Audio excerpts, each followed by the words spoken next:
Omuuonge Uozombuze. Amaba hoasa.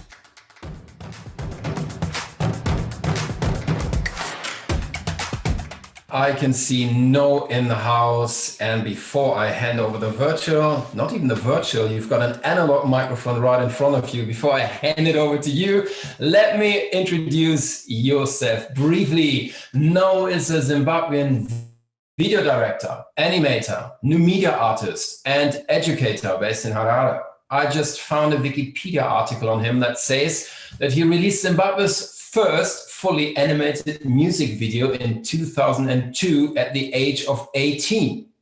I did not know that. Probably some of you didn't know that either. No is the founder of Nafuna, a multi-award winning digital media startup organization in Zimbabwe operating in several fields. Today, we focus on Nafuna Campus, the company's educational initiative, where the aim is to educate at least 100 digital media artists a year. No, over. Thank you for that incredible intro. I hope I lived to all this. Thank you again, all the organizers, for organizing this really awesome conference. You know, there's been so much to learn, and really grateful for the speakers who've made their time for this, man. This was really great so far. And I concur, it is sad, you know, like, you know, I was getting used to all this, you know, at the end of the day. So I'm just sharing my screen, moving over here. And please, guys, I want to make this as interactive as possible as well. So if you guys have any thoughts or questions as I am going, please feel free to interrupt or interject. It's all good. Cool, so I'll just get going then. So once again, my name is Nqobizitha Mlilo. I run a company called Nafuna. We are a multimedia-based company out of Harare, Zimbabwe. And I'll just play you a very short video that has a bit of work, just so that you see the kind of work that we do. And then I'll just get in straight to talking about Nafuna Campus.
Okay, I hope we all got that, and I hope the audio is coming in loud and clear.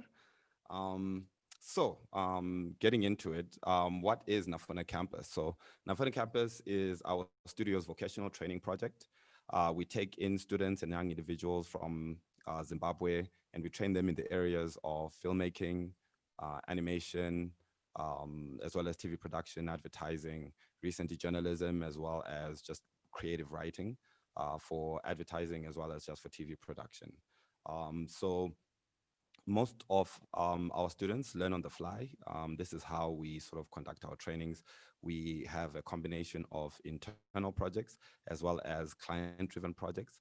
And every time we get into any kind of production, we always have most of the students who have that particular inclination. So if it's an animation production, for example, then we have animation students there who just sit in throughout the entire process, observe everything, ask questions, and get going on learning. This is also inclusive of actual sort of one-on-one lessons that we do as well. Moving on. So why the campus? So firstly, I think our feeling as a studio was to sort of have a more impact on the industry at large. And this is the industries of animation, video production, TV production. So we wanted to sort of help by increasing the population of animators and TV production peoples. So that was sort of one of the main impact points that we wanted to have. Certainly next was to make that sort of education accessible.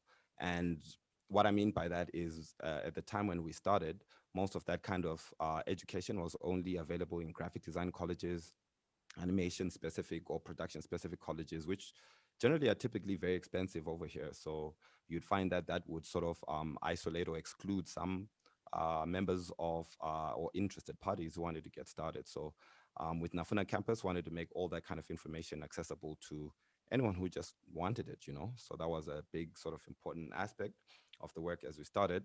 Next was to make it practical and vocational. So by that, you know, we just really focus on teaching through production, you know, as opposed to more theory than anything. Next is also to provide interns with greater education experience, as well as lastly, to you know, create a very good sort of talent pool for our own uses at work as well. So that's sort of one advantage, um, or a few sort of advantages or motivations for why we started the campus. Sort of the drivers internally at work, those who sort of push this project mainly is going to be myself and Claire Dongo. And just maybe a little about Claire. We went to college together and we graduated as well together. This is in 2005. She's sort of gone on as well in the area of education in graphic design, animation, TV production as well. She spent a bit of time in South Africa. She's also one of our board members at the company as well. And she's currently studying for her doctorate in you know, digital art. So very exciting stuff, but you know, someone who's very invested in just the education aspect. So as we sort of started working together several years ago, having a campus sort of angle or having an education sort of angle to our work was a big deal for us, because we had spent almost like at that time about 8 years lecturing or in various sorts of training. So a bit about the people behind there. There's still a bit about me here. I will swiftly breeze through this, you know, for fear of self-aggrandization. But I've spent a bit of time in education as well, in areas of graphic design, some time in California as well as Rwanda before I came back to Zimbabwe to kickstart the company. So Nafuna campus itself, this is a little infographic sort of to explain how we're set up. Starting over at the lower left here, which is our main company. Over there, we do two main things and have two main sources of revenue. And that's going to be content creation, where we create TV productions, animations, as well as being an agency where we supply services to the advertising community, as well as just to organizations and brands. Then all that is sort of feeds into the Nafuna campus. And in the Nafuna campus, we use some of these internal content items that we have as curriculum, as well as some of the advertising content as we produce it. We normally split up our activities into four main parts. The first being a more full-time 1-year university attachment program, where we've partnered with several universities across the country that have courses in TV production, film production, as well as creative courses like graphic design and animation. And we take those students for a minimum of a year. And during that time, they learn our workflow and our sort of production applications as well. while on the job, you know. The next type of education that we work on is limited or sort of ad hoc pop-up workshops. And these may stretch between webinars or events that maybe we're invited to, or sometimes events that we create as well, or that we organize. Next is also partner organization training, where we are involved with training some organizations in the areas of graphic design, sometimes TV production. And then lastly, you know, a sort of very exciting project for us is our online platform, which is a learning management system that we're building.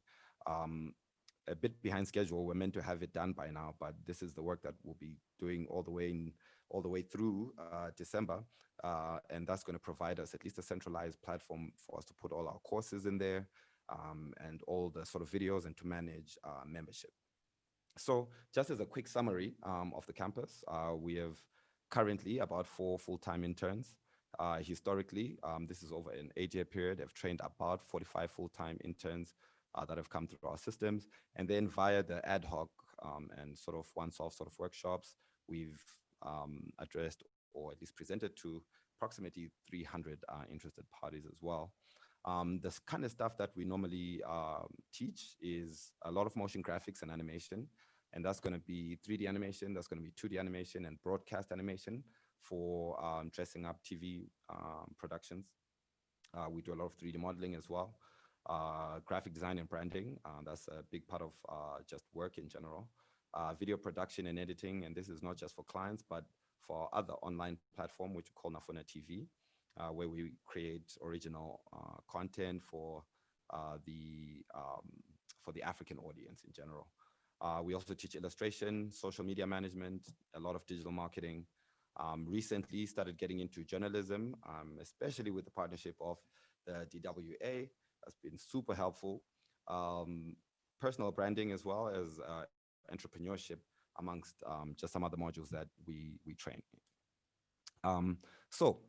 This slide here talks about where we feel we fit in the greater and more intricate world of journalism. And because I myself didn't start from journalism at first, I sort of migrated into that sector via sort of, I guess, overlaps in the industry. And these are the overlaps, you know, that we are talking about here. So you find that journalism uses a lot of video production. So that's where we normally fit in, and where our students fit in the greater sort of journalistic setup. As journalism is getting more digital and getting more interactive, a lot of sort of citizen journalism type video production training, as well as just conventional video production training, is what we teach there, and where the interns sort of fit in a greater sort of journalistic setup or publication setup. Graphic design for sure, which comes in the form of layouts, as well as just dressing up of social media content. Social media management in itself, how to increase audiences, manage a community online. These are some of the things we teach there as well, because we also have an online platform, or several, across Facebook, YouTube, and that gives interns plenty practice. Also animation and information journalism, because they are now, you know, the big trend in journalism now is to get into a lot of informative videos or explainer videos that break down quick concepts, you know, and sort of distributed across the internet. So that's where we fit in as well. We do, by virtue of getting into video production, also do a lot of audio production, so the production of podcasts, as well as digital illustration for newspaper cartoons, or just illustrating, you know, covers, or whatever needs illustrating, really. So that's where our students fit in, or where the skill sets we teach fit in the sort of journalism world, and how we got here. This is a quick sort of image of some students. This is from 2016. You know, and you can sort of see that we've got students that vary from photography, motion graphics, some are project management and talent. So yeah, sort of wide array of things. The journalist students we started taking on would sort of feed into some of the TV shows that we'd have, that was more of a entertainment news sort of flair. And, you know, they did research, writing for articles or production segments for that, as you know, while they were learning more technical skills like video production, audio production, as well as animation. a little sort of highlight or spotlight onto some alumni who've gone on and become very successful in and of themselves. This is a young man called Rodwell Murape, who has started his own company called O-Reds, literally based on a lot of the training that he acquired while he was here. He does a lot of 3D modeling, branding, motion graphics, that kind of stuff. Really, really amazing. He's also one of our sort of ally studios, and we do a lot of combined work together as well still. Over here is a lady called Bijou. Her actual name is Nyasha. Bijou, sort of like her artistic code name. She was a stone sculptor and came to us to learn digital art and, you know, just this various software and applications that could allow her to extend her arts digitally. So these are just some students I thought would be cool to sort of highlight and show. And next thing that we're talking about is really content marketing, which is a very big topic for us, because this is how we get students. This is how we get our name out there in the industry. And that's by, you know, for years producing free, very short micro content that shows and demonstrates, you know, our production processes and internal projects.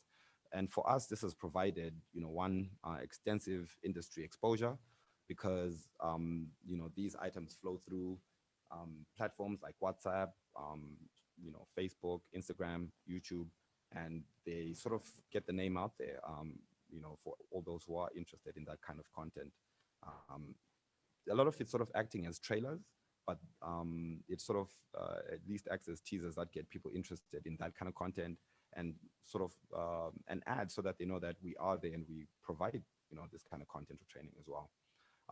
Certainly, it helps increase our general online audience across our platforms, but also we found that using WhatsApp as a primary distribution platform, and this is by way of using various groups that have a professional following, student following. There's a lot of student groups, university groups, as well as just general interest graphic design groups, animation groups.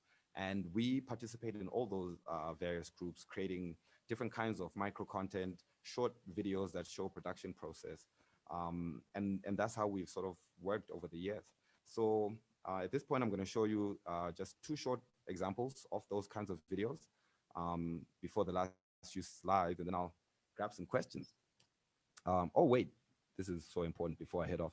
I just wanted to maybe create a slide that just talks specifically to WhatsApp and creating WhatsAppable content. And, you know, we've realized that most of our audience, which is, you know, a lot of the young guys from about 16 to about 35, 36, in terms of our audience who typically comes looking for that kind of training. And we find that all these people, they are all on WhatsApp. And we sort of tailor make our content, make sure that it's either square, portrait, and formatted for that particular platform, because that's the most effective for us as well. So that was going to be important as well to talk about. So let me show you guys 2 quick samples, but I'll just talk a little after this one. Hey, my name is Nqobizitha Mlilo, aka Nqo, and I'm a digital artist in Harare in Zimbabwe. I come from a company called Nafuna, and this video is about the bird scene that you see here. So the process that we normally take is that we draw out or create concept art of the final ad that we want to make, or the final image. I typically do that in an application called Clip Studio. It's got really great painting tools that I like, and brushes. Typically, once we have this done and we sort of have an idea of the concept, we go into building the actual assets. The primary asset here being the model of the bird, which is supposed to be like a stone-like sculpture with a bit of a handmade feel. So I accomplished all this in ZBrush, which is where I created the base model as well as the detailed texturing, and exported from that both a model and a displacement map of the geeks that are interested in those details. Took all that into Houdini, and then went into Substance Painter to get going on some of the texture work for the model. And once I got most of the base texture work done, I sent all that back to Houdini, started tweaking materials, shaders, lighting, rendering settings, just to sort of get an idea of the look and feel. I also started experimenting with different looks as well, with regards to texture and different configurations, layout of the scene. I started doing additional modeling as well, creating a platform, futuristic sort of platform, which would also have its own light source coming from the bottom and the top as well. So I started working on that, as well as a more abstract, minimalistic white direction. And yeah, this is where we are. This is still a work in progress. This is supposed to end up as an animation when we're done, but thought to do a quick video to showcase the behind the scenes. Please like and follow us on social media. We are at Nafuna at Nafuna TV on all major platforms. My name is Nqobizitha Mlilo. You can find me at the core. Okay, so that's a little sort of example of the kind of video that we normally put out on these sort of platforms like WhatsApp, especially WhatsApp. I can't even begin to stress the importance of that platform for us. But that's the kind of content we make sure that is 2 minutes, 1 minute in length, maximum most times, so that it's very easy on people's data bundles, so that everyone can sort of access it, as well as so that it's not inconvenient for people to consume. And then if they ever want longer things, they can always get in touch with us. And we're also preparing, more room for that online by virtue of creating a learning management system where longer, more webinar-like videos will be available as well. So this sort of content has been very helpful for us. And I'll also take on or show you a second piece of content and just chat a little about that before I wrap up.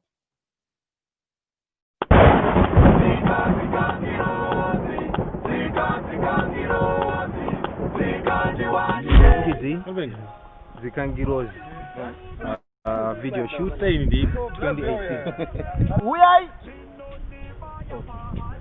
Andino sari savana, pungwa zotenderera, misoti yoyerera, singa, ndateketera, ndafika kunyangwe panoyera, senyama zaramba, mweyatungamira vanazo vopamba, kandama patipo voshanda, vasunungure muhuranda, uona mutiza musha, tande kusangwanza kuna kumbiri kufa, kumbira musango here.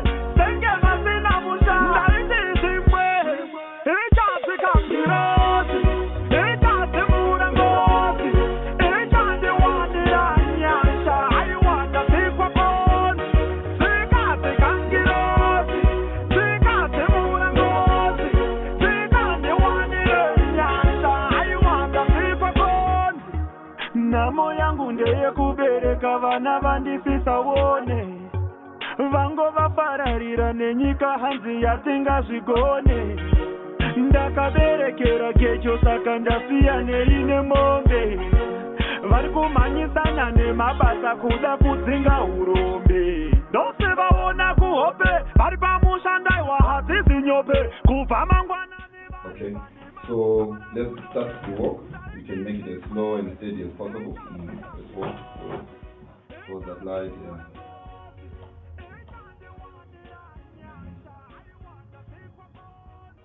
Let's get there. And look up.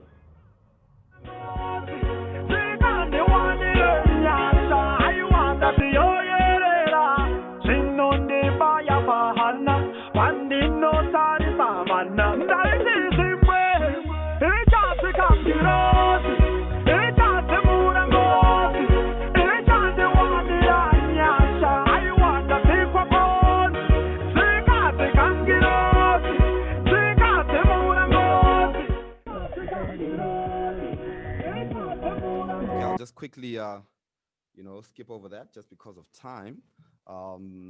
But we oftentimes do put out information like that or videos like that, especially with, in this particular case, a very popular music video by a very popular artist.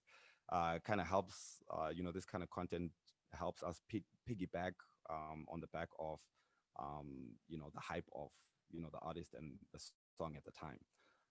Next up, we always do a lot of webinars and we participate a lot. And, participating in industry webinars sort of helps us, and creating webinars ourselves certainly provides us newer audiences. It does also demonstrates a willingness to participate in just the general community of the industry. But also, these are always great platforms that provide a more two-way communication, discussions, and question and answers.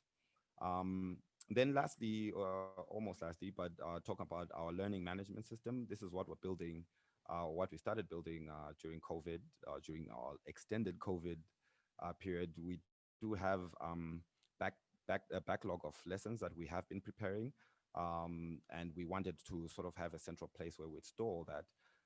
And some of the advantages of having this sort of learning management system where people can log in, access both free content as well as paid content, is that one, it centralizes our education material online. It does create a sort of centrally managed registry of all members or interested parties.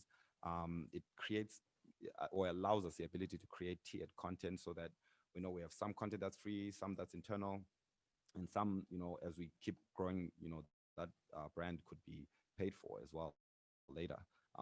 And in future is to create sort of like a mobile app to allow sort of people to run this from their phones. So yeah, I think that's sort of like a little intro, a little discussion about Nafuna Campus, about how we market, as well as how we sort of see ourselves plugging into journalism. In terms of more journalistic projects, I'll certainly have a lot to show in a couple months, as there are some productions that are underway as well, and some partnerships with the DWA that we're working on now that we're sort of journalisticified, if that's a word.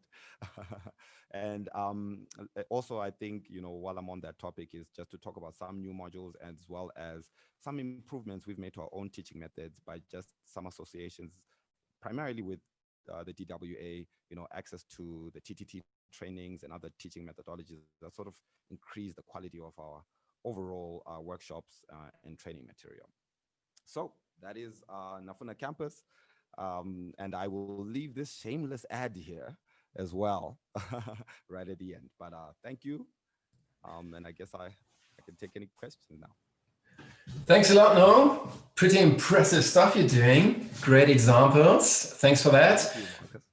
We have a question indeed coming from Moses. Moses, do you want to unmute yourself and ask directly?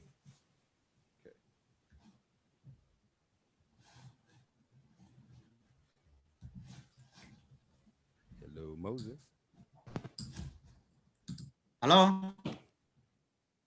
Hi. You can get me. Hello. Okay, I was saying, do you have students or companies from outside Zimbabwe doing business with Nafuna TV? And how do you describe the perception or reception among the people in Zimbabwe on what you produce?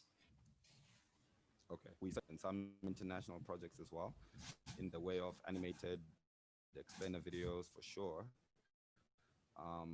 In terms of campus activity, the most international sort of interest we've had has been with some sort of courses that we've had that, with partnerships with some organizations, where some of the marketing material has gone onto their social media platforms. And, we had guys from Mozambique, Zambia, certainly applied, but we never got to make it work. But with our sort of new dedicated, new rededication of ourselves to education, certainly the region is a big plan for us. So yeah, we plan to be everywhere and to certainly engage more regionally. I think there was the second part of that question I'm forgetting. About that. That was it, though. Please remind me in case I missed out on something. I was saying, how do you describe the perception or that yes, perception? Yeah. So your artwork among the people in Zimbabwe and across the region. Right. I mean, we've been active for about 10 years as a studio. So at first, that reaction was pretty lukewarm. But over time, I think as we steadily sort of, had time to practice and just get better at certain things, that reception has certainly got better as it's gone, and also industry participation. My partner Claire is also a big advocate in just gender equality or gender participation in technical subjects like animation. So we've seen a big increase in that as well from when we started. So yeah, my answer to that is pretty lukewarm at the beginning and getting better now, you know. Okay, thanks a lot. Thanks a lot, Moses, for your question. Are there more questions? Please just unmute yourself and talk to us. This is your last chance. I can read a yes by Stefanie Duckstein. Please talk. I have a question, no, with regard to content dissemination. You said WhatsApp is the tool for your audience, but now you are going to launch that content management system. Is that for different settings, different target groups? Probably not, or maybe you can elaborate the pro and cons. Yeah, so the learning management system is certainly going to be a more online platform, and the real purpose for that is, you know, to consolidate the information in one central place for the sake of membership, but also for the sake of long form content like webinars, stuff that's like over 20, 30 minutes long, for that to have a place. But WhatsApp is certainly where we grab the attention, we create that top of mind awareness, because of the access to data is way greater on WhatsApp than any other sort of data type. So you'll find that in Zimbabwe, there's a lot of in-bundle browsing, meaning that you find dedicated bundles for Facebook, Instagram, dedicated bundles for WhatsApp, or the WhatsApp one being very popular. From Portras, which is our regulation authority, mobile and post and telecommunications regulatory authority, they've cited that when you measure mobile internet in Zimbabwe, 96% is from WhatsApp. So that just shows you the adoption. That just shows you that most people regard WhatsApp as the internet, and they don't care much about Chrome. Yeah, so for sure. So sorry, just to finalize that. So the WhatsApp info or the material on WhatsApp is certainly shorter because of the behaviors of the audience that's on that platform. They are not there to consume long pieces of video, so we keep it very short. They're very mindful of their data as well, so we have to keep it very light. But that's just to create interest, to start conversation, and then hopefully migrate them over to the learning management system where they can, you know, access longer videos and maybe get better help. 96, that's an impressive number. Edward, I could see yourself unmuting. Did you want to ask a question? Yes. I just wanted to find out if you are fully accredited, that maybe students, they do also gain a professional certificate, like maybe diploma or a certificate. I don't know if at all it is like that. And again, do you also allow students to pay school fees? Just wanted to find out. What was the last? So I didn't understand the last part. I just wanted to, I wanted to find, do students pay school fees, some sort of payment after they attend the course? Yes. With regards to the fees aspect of the questions, no, all our content has been free, so we don't charge at all. In fact, even for our full-time internships, we fund that ourselves as well. We normally take a maximum of six students, is what we've typically been able to afford in the past in terms of the full-timers. But for sure, we don't charge anything. A big part of the motivation was for the information to be very accessible. With the way of certification, no, we do not provide any certification. We are vocational training. That means most of our training happens on the job.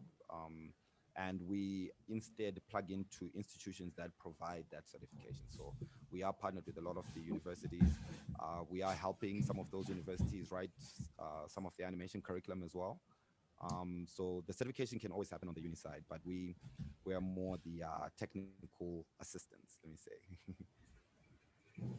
Okay, thank you very much. Mercy, did you have a question? I could see yourself unmuting. Yes, please. Thank you so much for the wonderful presentation. I'm just interested to know do you have any criteria that you use in enrolling the students, or anyone who is interested, has got passion, can join? I just wanted to find out. Yeah. So our number one criteria is always passion. So we always pick the most annoying students who like send us 500 emails. So then that way, you know that, you know, they'll take the information and run with it pretty well, from sort of historics. I think that's really one of the ways. Certainly the partner organizations and universities help us there, especially if we pick from universities. So head lecturers and so forth normally do handpick, you know, some of their brighter guys for us.